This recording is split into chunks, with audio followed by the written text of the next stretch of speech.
সামাল দেওয়ার জন্য কি বলছে 16,000 নিয়োগ করবো বলছে, কি বলছে না? আজকে 15 বছর পড়াচ্ছি, আজকে 12,000 নিয়োগকে মুখ্যমন্ত্রী চলা করিয়ে দিল। এখনো প্রিলিমিনারি রেজাল্ট হয়নি কলকাতা পুলিশের, ঠিক বলছি তো? তাহলে কলকাতা পুলিশের নিয়োগ মুখ্যমন্ত্রী কি করে বলে পুজোর আগে নিয়োগ করবে?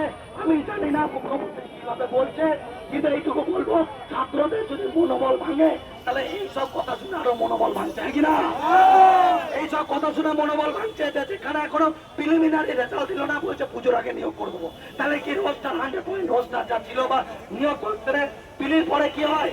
মাঠ, তারপরে হয় মেন, তারপরে হয় ইন্টারভিউ, তারপরে হয় জয়নিং।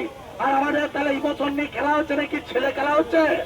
একটা জিনিস রাজ্য সরকার আপনাকে বারবার করে বলছি, এখানে স্টুডেন্ট সমাজ হচ্ছে আপনার বিরুদ্ধে কেউ নয়। আজকে আমরাই কিন্তু এই রংকে পরিবর্তন করতে সাপোর্ট করেছি, কিন্তু আজকে এই স্টুডেন্ট সমাজকে যদি আপনারা অবহেলার চোখে দেখেন, এখন হয়তো আমাদের মধ্যে যে এমএলএরা রয়েছে, এমপিরা রয়েছে, তারা হয়তো বিভিন্ন ভুটান মারা গাড়িতে যাচ্ছে, তাদের মধ্যে 5টা 10টা পুলিশের গাড়ি যাচ্ছে, একবার ভেবে দেখেছেন?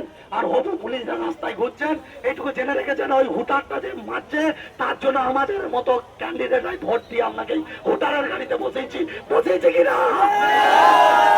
তাহলে একটা কথাই বলবো, 7 দিন সময় দিচ্ছি রাজ্য সরকারকে, 7 দিন সময় দিচ্ছি রিক্রুটমেন্ট বোর্ডকে। যদি আপনারা যদি রেজাল্ট পাবলিশ না করেন তাহলে কিন্তু এর পরবর্তীতে যে আন্দোলন হবে আপনারা কল্পনা করতে পারবেন না যে কত বড় মাপের আন্দোলন হতে চলেছে, ভীষণ বড়। আমরা আপনাদের বিরুদ্ধে নই, আমাদের কোন স্টুডেন্ট আপনাদের রাজ্যের বিরুদ্ধে নয়।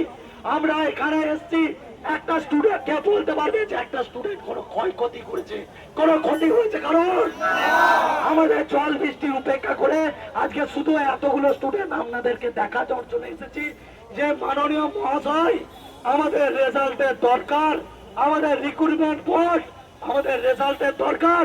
কিন্তু যদি আপনারা যদি এইভাবে পেছিয়ে যান তো আজকে যখন স্টুডেন্টদের গার্জেন কারা, আমরা ছাড়া কারা? তাহলে স্টুডেন্টদের যখন গার্জেন আমরা, তাহলে ডেফিনেটলি ওরা আমাদেরকে বলছে আমাদের গার্জেন আপনারা, মুখ্যমন্ত্রী আপনি আমাদের গার্জেন। তাহলে আজকে যখন আমি একজন ছেলের যখন খিদে লাগে তখন তার মা বাবাকে বলে তো, তাহলে যখন আমাদের রেজাল্টের দরকার তাহলে আমরা কাকে বলবো? মুখ্যমন্ত্রী ছাড়া কাকে বলবো? কিরা বলবি তো?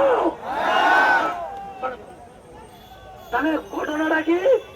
এইটুকু বারবার করে একটা কথা বলবো, প্রত্যেকজন স্টুডেন্ট তোমরা দ্বিতীয়বার যদি রাস্তায় নামতে হতে পারে, যদি দরকার হয়, তাহলে তোমরা আসবে তো?